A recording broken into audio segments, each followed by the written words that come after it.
So good morning, good morning, good morning. Mag-iikot ako dito sa may lugar ng Laguna. So kung makita kasi yung lugar-lugar dito magaganda raw. Ano lang, pampag-good vibes. Okay po, samahan nyo ako. Ano lang po ito, short video. Okay? Hindi natin mailipat yung camera kasi dito ko sa may baybay ng likod ng SM sa may Santa Rosa. Okay? So yung clips kukunin ko na lang dito sa may dashcam. Okay? So yung mga nanonood ngayon ay maraming salamat. So kapag tayo ay monetize na ay siyempre hindi ko naman kayo makakalimutan. Okay, maraming salamat. Ngayon po ay araw ng Biyernes. So nagatid muna ako sa aking estudyante. Araw-araw yan, yun ang ruta ko. Hindi ako makalayas kasi mayroon din akong estudyante na sinusundo ng alas oras yung 3. So tapos yung anak ko naman ay around 3:30 siya nasusundo namin. Pareha sila ng oras pero nag-adjust siya. So ang klima dito is still malamig pa rin. Magandang tawag yan, magandang maggala-gala lalo na sa umaga. Sa madaling araw yes, napukumot pa. Ang problema lang is siyempre is malamok. Yun ang kalaban dito sa Pilipinas, yung lamok. Siyempre dengue, alam nyo na. So yung dengue hindi mawawala sa Pilipinas. Ngayon yung hangin ng yung hangin na naranasan natin dito ay may dalang virus yan kasi po ay nagpapalit ng klima. Okay, so hindi ko alam kung anong eksaktong buwan ang eksaktong buwan papasok ang tag-init dito kasi dumating ako rito ay mainit. Ngayon mag-isang taon na ako. So plan is to vlog na lang. Okay, andito na tayo sa may likod mismo ng SM. Hindi tayo makakalikuro kasi yung stoplight ay hindi pa gumagana. Hindi gumagana, ilang buwan na. 2 buwan na yata simula nung malakas ang ulan. So ganun ang sistema dito sa mga SM na lugar. Kapag umulan na malakas, ang stoplight ay nasisira. Bakit? Kasi nga po is grounded. Yun ang hindi pa nadidetect yata ng ating mga nasa pinaukulan. So ito, pakita ko sa inyo. So yan, yung mga nakikita nyo yan ay traffic. Sobrang traffic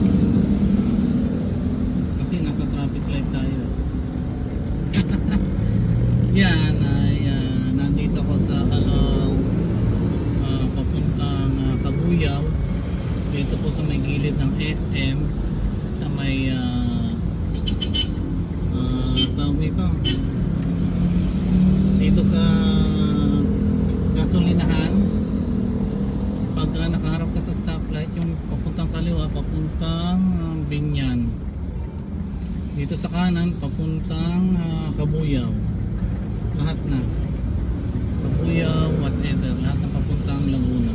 Okay, ngayon ay hindi tayo nag-aircon kasi nga ay ganda ang klima.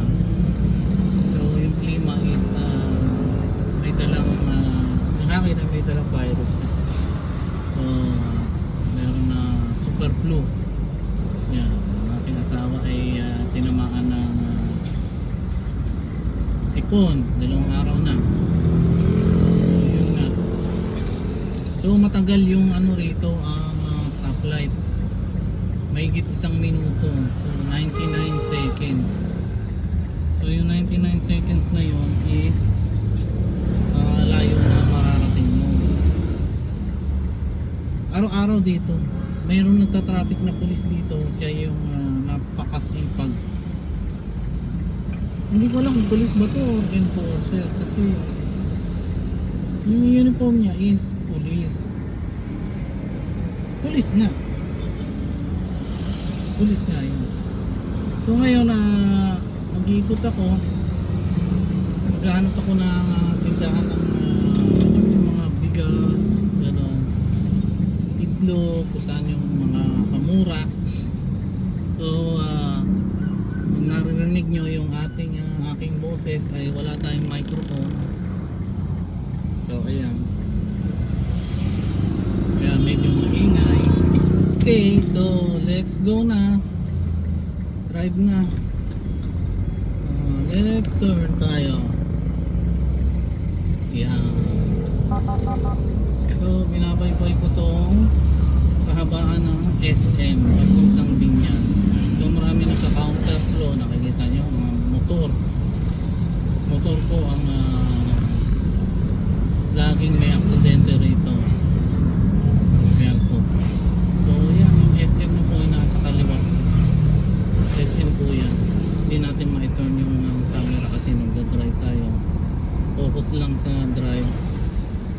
Hindi kasi biro ang driving dito sa Pilipinas. Pwede kang makabangga at malaking abala.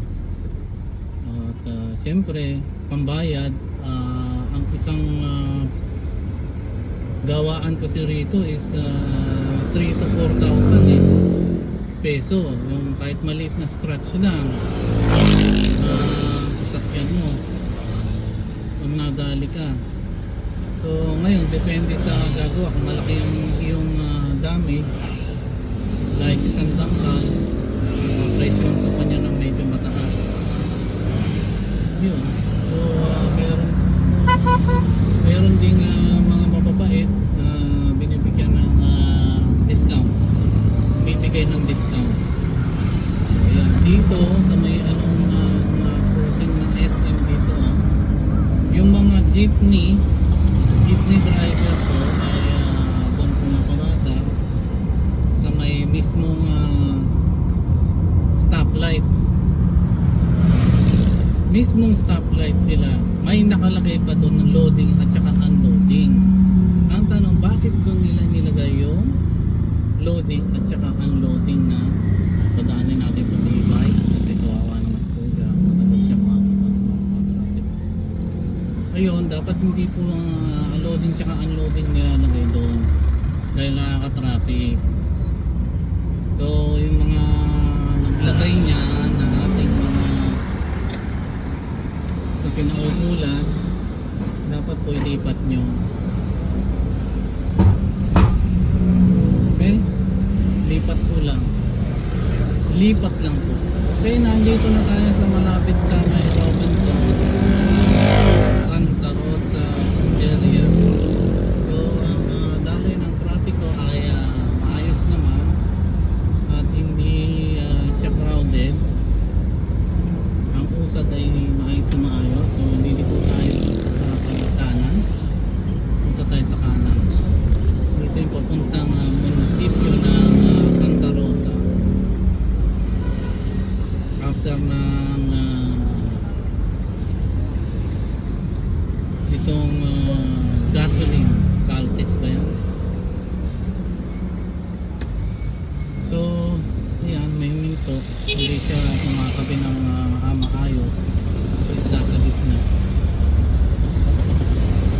Yan po yung problema ng jeepney dito. Mismo nasa gitna sila na unloading loading tsaka unloading ng mga pasahero. Nakita niyo po sa camera, di po ba? So sa kulang sa ating government dito ay dapat mabigyan ng action yung mga yan. Bigyan ng, ayan pa, tingnan nyo.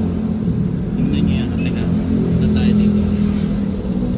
Ayan, tingnan nyo yung mga yan. Ayan, nakikita nyo? Yan ang problema nila.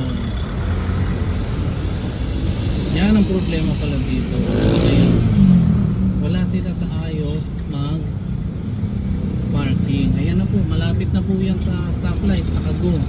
Pero humihinto sila dyan para makapag-pick ng pasahero. Yun po ay hindi tama. Yun po ay hindi tama. Masyadong maluwag po kasi ang ating mga kapulisan dito. May nadaanan akong ano. May nadaanan akong lubak. Paraling na lubak. Yun po yung di tama na ginagawa ng mga kapulisan natin dito o NMDA ba yun? Dapat po is higpitan nyo, mahigpit kayo sa mga jeepney driver kasi sila po yung hindi ko po kayo tinitira mga jeepney driver.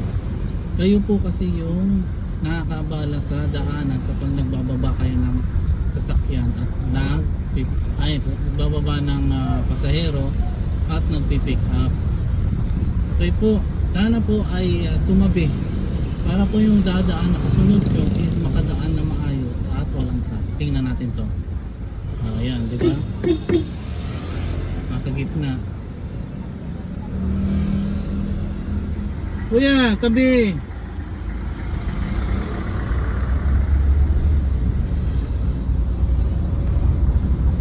Ayan, sinabihan na natin ha. Gitna kasi sila nagbababa at nagpipick ng pasahero. Ayan, nakita nyo? So, pag hindi mo sila pinagsabihan, hindi nila gagawin yun. Konting respeto pa sa mga kasunod. Yun lang. Ayan, tignan mo si Kuya rito. Yan po sila ay maghapon din. Traffic ko dito. Rain or shine. Nakakaawa din po. Which is kulang talaga sa mga tao ng kapulisan dito. Kulang. Okay, so dito na tayo papuntang saan ba to? Papuntang City Hall. Ito po yung daan na papuntang City Hall. Lumiko tayo, galing tayo ng Robinson, SM, dire-diretso lang po. Tapos pag may nakita kayo na diretso lang. After ng Robinson, may Caltex, kanan kayo doon.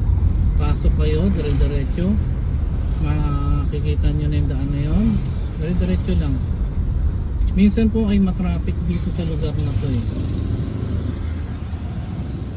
Gawa nung mga estudyante o papasok dito pupunta ng pupunta sila ng City Hall. Yan, kukuha. NBI meron din, nandito po lahat sa dulo. So, yan. Okay, so ikot pa tayo. Hanggang ilang minutes tayo makakakita ng tindahan ng bigas dito at natin. So basta ito, yung baybay na ito, dire-diretso hanggang dulo. Yan po yung papuntang City Hall. Okay?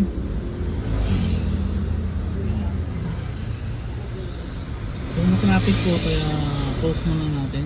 So guys, hanggang dito na lang at na matraffic dito sa lugar ng papuntang tawag nito